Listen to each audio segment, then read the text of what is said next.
ആ ഈ private secretary എന്നൊക്കെ പറഞ്ഞാൽ എന്താന്ന കല്യാണയുടെ വിചാരം?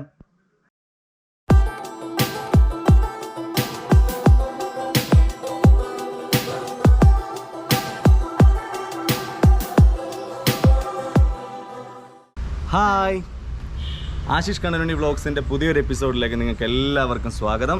അപ്പോൾ ഞങ്ങളിന്ന് പുറത്ത് നിൽക്കുകയാണ്. പുറത്ത് നിൽക്കുമ്പോൾ നിങ്ങൾ വിചാരിക്കുന്നുണ്ടാവും ഇനി ഞാൻ ഈ തിരുവനന്തപുരം നഗരമൊക്കെ നിങ്ങളെ ചുറ്റും നടന്ന് കാണിക്കാൻ പോകുന്നു. അങ്ങനെ ചുറ്റും നടന്ന് കാണിക്കാനൊന്നുമല്ല. നിങ്ങൾ പലരും സീരിയൽസിൻ്റെയും സിനിമയുടെയൊക്കെ ഷൂട്ട് കണ്ടിട്ടുണ്ടാവും. പക്ഷേ ഈ ഷൂട്ട് കഴിഞ്ഞതിന് ശേഷം എങ്ങനെയാണ് ഇതിൻ്റെ പ്രോസസ്സിങ് എന്നൊക്കെ നിങ്ങൾക്ക് അറിയില്ലല്ലോ. നിങ്ങളെല്ലാവരും ഒന്നും കണ്ടിട്ടുണ്ടാവില്ല. അപ്പോൾ നമ്മൾ ഷൂട്ട് കഴിഞ്ഞതിന് ശേഷം ഇതിൻ്റെ പോസ്റ്റ് പ്രൊഡക്ഷൻ വർക്ക് നടക്കുന്ന സ്ഥലത്തേക്കാണ് നിങ്ങളെ കൊണ്ടുപോകുന്നത്. ഇന്ന് നമ്മളൊരു ഡബ്ബിംഗ് സ്റ്റുഡിയോയും അവിടെ നടക്കുന്ന ഡബ്ബിങ്ങും എഡിറ്റിങ്ങും ഒക്കെ നിങ്ങൾക്ക് വേണ്ടി പരിചയപ്പെടുത്താം. നമുക്ക് നേരെ ഡബ്ബിംഗ് സ്റ്റുഡിയോയിലോട്ട് പോകാം.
പ്രോട്ടോൾ എന്ന് പറയുന്ന സോഫ്റ്റ്വെയറിലാണ് ഒരു ഡബ് ചെയ്യുന്നത്. പ്രോട്ടോൾസ് അതിലാണ് ഡബ് ചെയ്യുന്നത്. ഡബ് ചെയ്യുന്ന അതിലല്ല, ഡബിങ്ങിന് യൂസ് ചെയ്യുന്ന സോഫ്റ്റ്വെയർ അതാണ്. പിന്നെ അത് ഡബിങ് സൂട്ട് അല്ലേ? അതിന് അതിനെന്തെങ്കിലും പേരുണ്ടോ? ഡബ് സൂട്ട് എന്നാണ് അതെ ഡബ് സൂട്ട്. അതിനുള്ളിലാണ് അതായത് ആക്ടേഴ്സ് അല്ലെങ്കിൽ ഡബിങ് ആർട്ടിസ്റ്റുകൾ വന്നിട്ട് അതിനുള്ളിൽ ഇരുന്നിട്ടാണ് ഡബ് ചെയ്യുക. ഇതിനിടയ്ക്ക് അവരെയും ഇവിടെ ഇരിക്കുന്ന റെക്കോർഡിസ്റ്റും അവരുമായിട്ട്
ഈ മോണിറ്ററിൽ കാണുന്ന വിഷ്വലിനനുസരിച്ചാണ് നമ്മൾ ഡബ് ചെയ്യുന്നത്. ആ മോണിറ്ററിൽ ഇപ്പോൾ ഉള്ളത് കല്യാണി സീരിയലിലെ പവൻ, എൻ്റെ ഫ്രണ്ടാണ് വിനായകൻ ചെയ്ത ക്യാരക്ടർ. ആ ക്യാരക്ടറിനാണ് ഞാൻ ചെയ്തുകൊണ്ടിരിക്കുന്നത് ഡബിങ്. അപ്പോൾ കല്യാണി സീരിയലാണ് ഇപ്പം നടന്നുകൊണ്ടിരിക്കുന്നത്. ഡബ് ചെയ്യുന്ന വിഷ്വൽ നമ്മൾ ഇതിൽ കാണിച്ചിട്ട് നമ്മൾ ഇവിടെ നിന്നിട്ടാണ് ഡബ് ചെയ്യുക. അപ്പോൾ സ്ക്രിപ്റ്റ് കയ്യിൽ തന്നെ യൂസ് ചെയ്തിട്ട് ഡബ് ചെയ്യുന്ന ആൾക്കാരുണ്ട്, സ്ക്രിപ്റ്റ് വായിച്ചുകൊണ്ട് തന്നെ ഡബ് ചെയ്യും. എനിക്ക് തോന്നുന്നു ദേവി ചേച്ചിയൊക്കെ അങ്ങനെയാണ് ഡബ് ചെയ്യുന്നത് അല്ലേ ആൽബി? ദേവി ചേച്ചിയൊക്കെ അങ്ങനെയാണ് ഡബ് ചെയ്യുന്നത്. എന്നെ സംബന്ധിച്ചിടത്തോളം ഞാൻ അത്രയും എക്സ്പീരിയൻസ്ഡ് അല്ലാത്തത് കൊണ്ട് ആൽബിയൊക്കെ എനിക്ക് അവിടെ നിന്ന് സ്ക്രിപ്റ്റ് നോക്കിയിട്ട് സീൻസ് ഡയലോഗ്സ് വെച്ചിട്ട് എനിക്ക് പറഞ്ഞു തരും. അപ്പം ഞാൻ അങ്ങനെയാണ് ഡബ് ചെയ്യുന്നത്. അപ്പോൾ ഡബിങ് നമ്മൾ ഈ വിഷ്വൽ ഇതിൽ കാണുന്ന വിഷ്വലിന്റെ സൗണ്ട് നമുക്ക് കേൾക്കണമെങ്കിലും അവരവിടെ നിന്ന് ആ ടോക്ക് ബാർ ഉപയോഗിച്ചിട്ട് സംസാരിക്കുന്ന നമുക്ക് കേൾക്കണമെങ്കിൽ നമ്മൾ ഈ ഹെഡ്ഫോൺ യൂസ് ചെയ്യണം. ഈ ഹെഡ്ഫോൺ യൂസ് ചെയ്തിട്ടാണ് നമ്മൾ അത് കേൾക്കുകയും ഈ പൈലറ്റ് ഓഡിയോ കേൾക്കുകയും ചെയ്യുന്നത്. എന്നിട്ടാണ് നമ്മൾ ഡബ് ചെയ്യുന്നത്. നമ്മൾ ഡബ് ചെയ്യാൻ വേണ്ടി പോകണം. ഞാൻ ആദ്യമായിട്ടാണ് നിന്ന് ഡബ് ചെയ്യുന്നത്. അത് ഈ ഷൂട്ട് ചെയ്യാനുള്ള ഒരു എളുപ്പത്തിന് വേണ്ടിയിട്ട് അങ്ങ് നിന്നതാ. ഞാൻ ശരിക്കും ചെയറിട്ട് ഇരുന്നിട്ടാണ് ഡബ് ചെയ്യുന്നത്. എനിക്കൊന്ന് നിന്ന് ഡബ് ചെയ്യുന്നത് ശോഭിച്ചേട്ടനവരൊക്കെ നിന്നാ ഡബ് ചെയ്യുന്നത്. ഈ ഡബ് ചെയ്യാൻ ഞാനിപ്പോൾ അതിവിടെ ഒരു കാര്യം പറഞ്ഞിരുന്നേ, ഡബ് ചെയ്യാൻ വേണ്ടി നമ്മൾ നിന്ന് കഴിഞ്ഞിട്ട് ഈ സാധനം ഉണ്ടല്ലോ, ഈ മൈക്ക് എത്ര നേരം നമ്മൾ എത്ര കൃത്യമായിട്ടിരിക്കുകയാണെങ്കിലും നമ്മളത് എത്ര നല്ലപോലെ എടുത്ത് വെച്ചാലും ആൽബിക്ക് അവിടെ നിന്ന് എണീറ്റ് വന്ന് ഇതിലൊന്ന് പിടിച്ചില്ലെങ്കിൽ, ഇതൊന്ന് അലക്കി വെച്ചില്ലെങ്കിൽ ഭയങ്കര വിഷമമാണ്.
അവരുടെ മനസ്സിലിരിപ്പ് പിടിയിട്ടു. ഈ വർമ്മ സാറ് അത്ര നല്ല ആളല്ല. മനസ്സിലിരിപ്പ് പിടിയിട്ടു. ഈ വർമ്മ സാറ് അത്ര നല്ല ആളല്ല. ഓക്കെ അല്ലേ? ഓക്കെ, അപ്പൊ ബാക്കി നമുക്ക് ചെയ്യാം. ഞാൻ പുറത്തേക്ക് വരാം. ഇങ്ങനെയാണ് നിങ്ങൾ കാണുന്ന കല്യാണിയും മഞ്ഞിൽ വിരിഞ്ഞ പൂവും ഒക്കെ ഡബിങ് പ്രോസസ്സിങ് നടക്കുന്നത്. ഷൂട്ട് കഴിഞ്ഞ് വരുന്ന ഫുട്ടേജിനെ നമ്മൾ ആദ്യം കണ്ട എഡിറ്റിംഗ് ഷൂട്ടിൽ പോയിട്ട് അവിടെ എഡിറ്റ് ചെയ്തതിന് ശേഷം നേരെ ആൽബിയുടെ ഒക്കെ കയ്യിലേക്ക് വരും. മിക്സിങ്ങും കളറിങ്ങും കംപ്ലീറ്റ് പ്രോസസ്സിങ് കഴിഞ്ഞിട്ടാണ് നിങ്ങളുടെ മുന്നിലേക്ക്, അതായത് നമ്മളുടെ വീട്ടിലെ ടെലിവിഷനിലേക്ക് ഈ സാധനം എത്തുന്നത്. നമ്മൾ അത്രയും ഭംഗിയോടുകൂടി, നിങ്ങൾ അത്രയും ഭംഗിയോടെ ഞങ്ങളെല്ലാം കാണുന്നത് ഇവരെല്ലാം അത്രയും കഷ്ടപ്പെട്ട് വർക്ക് ചെയ്യുന്നത് കൊണ്ടാണ്. നമ്മുടെ സൗണ്ട് ഇത്രയും അടഞ്ഞിരിക്കുന്ന എൻ്റെ സൗണ്ട് പോലും ഇത്രയും മനോഹരമായിട്ടിവിടെ കേൾപ്പിക്കുന്നത് അവരുടെ ഇത്രയും വർഷത്തെ എക്സ്പീരിയൻസും അവരതിനുവേണ്ടി ഹാർഡ് വർക്ക് ചെയ്യുന്നത് കൊണ്ട് തന്നെയാണ്. നമ്മൾ സ്ക്രീനിൽ കാണുന്ന ആർട്ടിസ്റ്റുകളെ എല്ലാവരെയും ഇഷ്ടപ്പെടുകയും അവർക്ക് വേണ്ടി സപ്പോർട്ടൊക്കെ കൊടുക്കുന്ന സമയത്ത് നമ്മൾ ആരും അറിയാതെ പോകുന്ന കുറച്ച് വലിയ വലിയ കലാകാരന്മാരാണ് ഇവർ. അവരുടെ കൈകളിലൂടെയാണ് ഞങ്ങളെല്ലാം ഇത്രയും നന്നായിട്ട് നിങ്ങളിലേക്ക് എത്തുന്നത്. അപ്പോൾ തീർച്ചയായിട്ടും നമുക്ക് കിട്ടുന്ന കൈയടിയുടെ ഒരു വലിയ പങ്ക് അവർക്കും അർഹതപ്പെട്ടതാണ്. ഞാനിപ്പോൾ കുറച്ച് മുമ്പ് പറഞ്ഞ ജോഷി, ഇത് ശ്രീ മൂവീസിലെ വേറൊരു റെക്കോർഡിസ്റ്റാണ്. ഇനി ഹിതേഷേട്ടനെ ഞാൻ പരിചയപ്പെടുത്താം. ഹിതേഷിൻ്റെ അടുത്ത് നമ്മൾ പോകുന്നുണ്ട്. അവിടെ ഇപ്പോൾ വർക്ക് നടക്കുന്നുണ്ടോ? കഴിഞ്ഞു, തുടങ്ങിയിട്ടില്ല. ചേട്ടൻ സുഭാഷേട്ട വന്നോ? വെളിയുണ്ടോ? ഇങ്ങോട്ടാണോ കയറുന്നത്? ഞാൻ ഇതിനിടയ്ക്ക് മറ്റേ എന്താ പറയാ, വീണ് കിട്ടുന്ന ഭാഗ്യം എന്നൊക്കെ പറഞ്ഞാൽ എനിക്കൊരാളെ കിട്ടിയിട്ടുണ്ട്. നിങ്ങൾക്ക് എല്ലാവർക്കും അറിയാവുന്ന നമ്മുടെ ഇവിടുത്തെ, നമ്മൾ പറയാൻ പറ്റില്ല, നമുക്ക് നമ്മുടെ സീരിയലും കൂടെ പറയാൻ പറ്റില്ല, അമ്മയെ അറിയാതെ. ഞങ്ങളെ അമ്മയെ അറിയാതെ സച്ചി എനിക്ക് കിട്ടിയിട്ടുണ്ട്. അപ്പോൾ നൈസായിട്ട് ഞാൻ പുള്ളിയെ കൂടെ കാണിച്ചു തരാം. വാ, ഈ രൂപം നിങ്ങളെല്ലാവരും കണ്ടിട്ടുണ്ടാവും. ഇത് ഈ ഇപ്പൊ ഹെയറൊക്കെ മാറിയിട്ട് ഇപ്പൊ വേറെ രൂപത്തിലേക്ക് സച്ചിയൊക്കെ മാറിയിട്ട് ഇപ്പൊ ഇതേതാ സ്വന്തമായിട്ട് സ്വന്തം കല്യാണി, അതായത് നമ്മളിപ്പോ ഡബ് ചെയ്ത കല്യാണി സീരിയലില് വില്ലനല്ലേ? അതെ. മറ്റേ പനയങ്ങോട്ട സുര സാധനം അല്ലെ? അതിനകത്ത് പവന് പിന്നെ വേറെ ആരാണോ ഡബ് ചെയ്യുന്നത്? അതന്നെ പറ്റില്ല. അപ്പം നമുക്ക് സുഭാഷേട്ടൻ ഡബ് ചെയ്യണം. ഞാൻ കുറച്ച് പറയാം, ഞാനൊക്കെ ഡബ് ചെയ്യുന്നതല്ല, നമ്മുടെ ശബ്ദത്തിന്റെ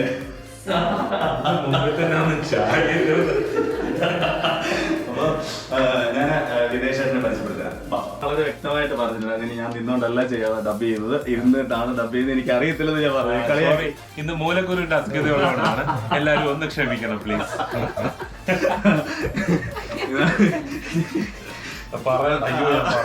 സോറി, അയ്യോ പറയണ്ടായിരുന്നു. ഇവിടെ ആ ക്യാരക്ടറാണ്. ആ ക്യാരക്ടർ കയറി കഴിഞ്ഞാൽ പിന്നെ നാളെ വെട്ടിക്കും. ഇപ്പം സച്ചിയല്ല, ഇപ്പൊ സച്ചിയല്ല, നമ്മുടെ നമ്മുടെ അമ്മയറിയാതെയില് സച്ചിയായിട്ട് നിന്ന് വിലസുന്ന പോരാഞ്ഞിട്ട് ഇപ്പം കനകനല്ലേ, കനകനായിട്ട് തീർത്തോണ്ട്. കനകൻ ഭയങ്കര വെറൈറ്റി കേട്ടോ, ഭയങ്കര എനിക്ക് ഭയങ്കര ഇഷ്ടപ്പെട്ട സാധനം, വെറൈറ്റി സാധനം കനകൻ.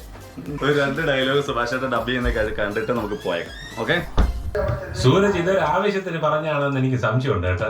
Ready sir?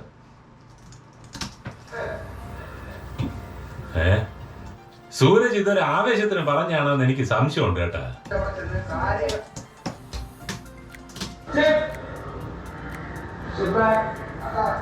അക്ക, ഇത് ശരിയാണെങ്കിൽ രഞ്ജിത്തിന് ഇതെങ്ങനെ അറിയിക്കും?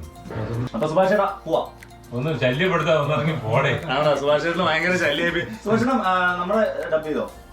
ഇല്ല ചെയ്യണം. അങ്ങോട്ട് വരുമോ? ഇവിടെ നേരത്തെ അങ്ങോട്ട് അവിടെ ഉണ്ട്. ഇല്ല, അതിന് മുമ്പ് ഞാൻ അവിടെ ഇറങ്ങും. എനിക്ക് നാളെ അവിടെ ഡബ്. നാളെയാണോ? ഓക്കെ. അപ്പൊ ഒരുപാട് സന്തോഷം നമ്മള് സഹകരിച്ചത്. ഇപ്പം ഇത് കഴിഞ്ഞിട്ട് കാശി ചോദിക്കുമായിരിക്കും. സ്വന്തം ഇഷ്ടത്തിന് ഷൂട്ട് ചെയ്ത് ഞാൻ സഹകരിച്ചെന്ന് പൈസ വെച്ചിട്ട് പോടാ. Thank you. അപ്പൊ ഇന്നത്തെ എപ്പിസോഡില് വായില് നാവുണ്ടോ എന്ന് പിടിച്ചു നോക്കണമായിരുന്നു ഇവളുടെ. ഇന്ന് ഇവള് മിണ്ടിയിട്ടില്ല. കഴിഞ്ഞ എപ്പിസോഡിന്റെ പകുതി പോലും ഇതിനകത്ത് ഇന്ന് മിണ്ടിയിട്ടില്ല. അതിന് കാരണമുണ്ട്, എനിക്ക് അധികം ഇതിനെ പറ്റി ഒരു ഐഡിയ ഇല്ല. എനിക്ക് ഞാൻ പറഞ്ഞല്ലോ, ആൽബി മാത്രമേ എനിക്ക് ഇവിടെ അറിയുണ്ടായിരുന്നുള്ളൂ. അപ്പൊ പിന്നെ ഞാൻ എന്ത് പറയാനാ, കൂടുതലൊന്നും പറയാതിരിക്കുന്നല്ലോ.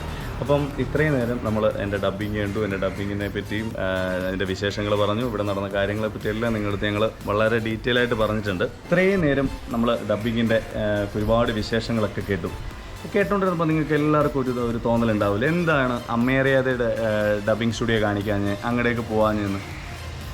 ആ വിഷമം തീർക്കാൻ വേണ്ടിയിട്ട് ഇനി നമ്മൾ അവിടേക്കാണ് പോകുന്നത്.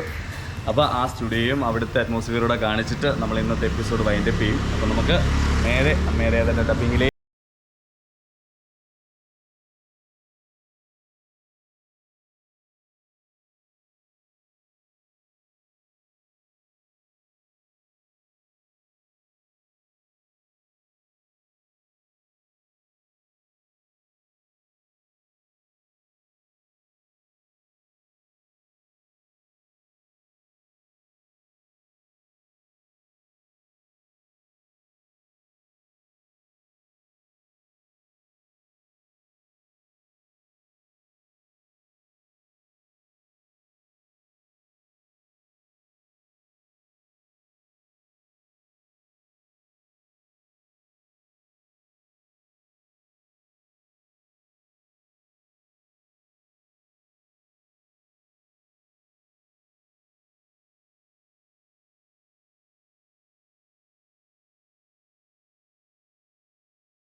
പോകത്തുള്ളൂ. നിനക്കൊരു സാമാന്യ ബോധമില്ലേ? എന്തായാലും പോകാൻ തീരുമാനിച്ചു. ടീച്ചർ രാവിലെ ഓടി വിളിച്ചിരുന്നു. അപ്പോഴും ഞാൻ പറഞ്ഞു നാളെ ഉച്ചയ്ക്ക് മുമ്പ് എത്താമെന്ന്. അതുകൊണ്ട് ഉച്ചഭക്ഷണമൊക്കെ ഒരുക്കി കാത്തിരിക്കുക. നിന്റെ മാമന് പറഞ്ഞാലേ അയാൾ അവിടെ വന്നില്ലാത്ത അലമുണ്ടാക്കും. നമുക്ക് സ്ത്രീ മൂവീസ് വെച്ച് സർപ്രൈസ് ആയിട്ട് സുഭാഷ് ഏട്ടനെ കിട്ടി എന്ന് പറയുന്നത് ഇവിടെ വന്നപ്പോൾ ഞങ്ങൾക്ക് സർപ്രൈസ് ആയിട്ട് രാജീവേട്ടൻ ഒരു കാര്യം ഒരുക്കി വെച്ചിട്ടുണ്ടായിരുന്നു. പൊന്നിക്ക് ഇന്ന് ഇവിടെ ഡബ്ബിങ് പരീക്ഷണം ആകാൻ പോയാണ്. പൊന്നി ഡബ്ബിങ്ങിലേക്ക് കയറുകയാണ് വീണ്ടും. ഏതിലേട്ടാ? ദയ ഏഷ്യാനെറ്റിൽ സംപ്രേഷണം ചെയ്യുന്ന ദയ സീരിയലിൽ ഏതോ ഒരു ക്യാരക്ടറിന് വേണ്ടി ഡബ് ചെയ്യാൻ വേണ്ടിയിട്ട് പറഞ്ഞിട്ടുണ്ട്. അപ്പം ഡബ്ബിങ് സൂട്ടിലോട്ട് കയറും. ഇവിടുത്തെ ഡബ്ബിങ് സൂട്ടൊക്കെ ഞാൻ കാണിച്ചു തരാം. ദക്ഷിണ രാജീവേട്ടന് കൊടുത്തില്ലെന്നേ ഉള്ളൂ. രാജീവേട്ടനാണ് തുടങ്ങി വെച്ചത്. അന്ന് ഒരു സർപ്രൈസ് ആയിട്ടാണ് ഒരു ചെറിയ സീൻ ഡബ് ചെയ്തത്. അത് അമ്മേറിയാതിലായിരുന്നു. ഇതിപ്പോ ഏഷ്യാനെറ്റിൽ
സംശയമായിരുന്നല്ലോ എന്താണ് അമ്മ അറിയാതെയിലേക്ക് വരാത്തതെന്നുള്ള സംശയം. ആ സംശയമൊക്കെ ഇപ്പോൾ തീർന്നിട്ടുണ്ടാവുമല്ലോ.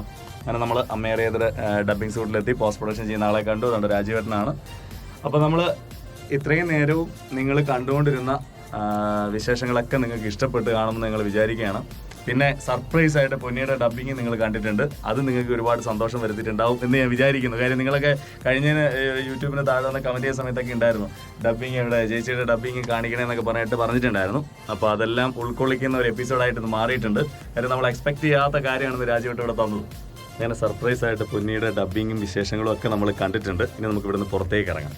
അപ്പോൾ ഇന്നത്തെ എപ്പിസോഡ് പൂർണ്ണമായിട്ട് നിങ്ങൾക്ക് ഇഷ്ടപ്പെട്ടു എന്ന് ഞങ്ങൾ വിശ്വസിക്കുന്നു. ഇനിയും പുതുമയുള്ള എപ്പിസോഡുമായിട്ട് ഞങ്ങൾ വീണ്ടും വരുന്നതാണ്.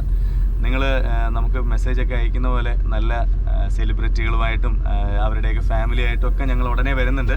പിന്നെ കുറച്ച് എക്സൈറ്റ്മെൻ്റ് ഉള്ള നല്ല കിടിലൻ എപ്പിസോഡ്സൊക്കെ നമ്മൾ പ്ലാൻ ചെയ്ത് വെച്ചിട്ടുണ്ട്. എല്ലാവരും